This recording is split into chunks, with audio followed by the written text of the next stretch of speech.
वो राष्ट्रीय अध्यक्ष तमाम एनडीए घटक दल के अध्यक्षों के साथ बैठक करेंगे।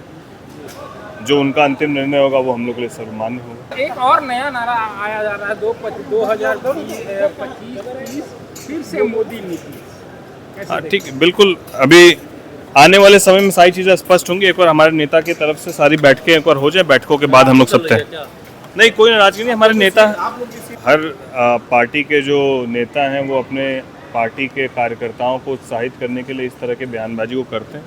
पासवान क्या चुनाव लड़ेंगे सर इस बार? हमारे नेता तय करेंगे। सारी बैठकें वहाँ चल रही है, बैठकों के बाद सारी चीज़ें स्पष्ट होंगी। पासवान जी चुनाव लड़ेंगे क्या? अभी कुछ भी कहना जल्दबाजी। नमस्कार, आप बोले भारत देख रहे हैं। मैं हूं आपके साथ कमलेश। एनडीए में सीट शेयरिंग को लेकर के घमासान मचा हुआ है। केंद्रीय मंत्री चिराग पासवान नाराज चल रहे हैं। इस बीच बीजेपी के बड़े बड़े नेता दिल्ली में बैठक कर रहे चिराग पासवान के आवास पर पहुंचे हैं और उनकी नाराजगी दूर करने। इधर देखिए, उनके सांसद जो है पटना पहुंच गए हैं। जब सवाल पूछा गया क्या चिराग पासवान एनडीए में रहेंगे और वह नाराज चल रहे हैं। सीट शेयरिंग को लेकर के भी देखिए क्या कुछ कहते हुए नजर आ रहे हैं। क्या कुछ कह रहे हैं राजेश वर्मा, सबसे पहले आप वो सुन। बिहार में चुनाव की घोषणा हो गई है, 2 फेज में चुनाव होगी, इसको लेकर के क्या कहेंगे? नहीं, बिल्कुल। इलेक्शन कमीशन ने डिक्लेयर कर दिया है 2 फेज में चुनाव है। सभी पार्टी के लोग अपनी अपनी तैयारियां मजबूत किए हुए। सबको शुभकामनाएं। सर, आप यहाँ सीट शेयरिंग को लेकर के मतलब क्या आज बैठक चल रही है दिल्ली में? चल रही है धर्मेंद्र प्रधान, वो राष्ट्रीय अध्यक्ष तमाम एनडीए घटक दल के अध्यक्षों के साथ बैठक करेंगे। जो उनका अंतिम निर्णय होगा वो हम लोग के लिए सर्वमान्य होगा। संख्या को लेकर सर आप लोगों के बीच में अभी कोई चर्चा नहीं, कोई बात नहीं। ट्वीट कर किया है सर, जिसने कहा है कि इस इलेक्शन के बाद एनडीए 9-11 हो जाएगी। ठीक है, हर पार्टी के जो नेता हैं वो अपने पार्टी के कार्यकर्ताओं को उत्साहित करने के लिए इस तरह के बयानबाजी को करते हैं।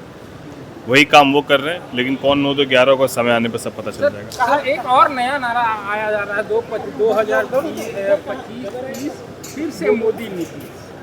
हाँ ठीक, बिल्कुल। अभी आने वाले समय में सारी चीज़ें स्पष्ट होंगी। एक बार हमारे नेता की तरफ से सारी बैठकें एक बार हो जाए, बैठकों के बाद हम लोग सब तय। नहीं, कोई नाराजगी नहीं। हमारे नेता, चिराग पासवान क्या चुनाव लड़ेंगे सर इस बार? हमारे नेता तय करेंगे। सारी बैठकें वहाँ चल रही है, बैठकों के बाद सारी चीज़ें स्पष्ट होंगी। पासवान जी चुनाव लड़ेंगे क्या? अभी कुछ भी कहना जल्दबाजी। तो आपने सुना राजेश वर्मा का नाराजगी को लेकर के कह रहे हैं कि देखिए चर्चा नहीं है, लेकिन चिराग पासवान अंदर खाने से नाराज चल रहे हैं। ये चर्चा चल रही है चिराग पासवान जो डिमांड कर रहे हैं उस पर बीजेपी तैयार नहीं हो रही है और मनाने में जुटी है कि चिराग पासवान किसी तरीक़े से मान जाए। इधर सांसद राजेश वर्मा जब पटना पहुंचते हैं, उनसे जब सवाल पूछा जाता है तो कह रहे हैं कि हमारे नेता बैठ करके एक बार तय कर ले और हमारे नेता जो कहेंगे वही सर्वमान्य होगा। तो क्या चिराग पासवान खेला करने को तैयार हैं? क्योंकि बीजेपी से जो डिमांड कर दी है सीट, बीजेपी उतने देने को तैयार नहीं है और चिराग पासवान जितनी सीट की डिमांड किए हैं उससे कम पर मानने को तैयार नहीं। तो आखिर क्या होगा? एनडीए में एक बार फिर से बड़ी जो है टूट देखने को मिल सकती है क्या? ये तो आने वाले वक्त में पता चलेगा। लेकिन चिराग को मनाने अभी दिल्ली आवास पर बीजेपी के बड़े बड़े नेता पहुंचे हुए हैं। इधर उनके सांसद पटना पहुंचते ही चिराग पासवान को लेकर के बड़ा बयान दे दिया है। अब देखना दिलचस्प रहता है आगे क्या कुछ होता है। तब तक के लिए बने रहिएगा बोले भारत के साथ। बहुत बहुत धन्यवाद।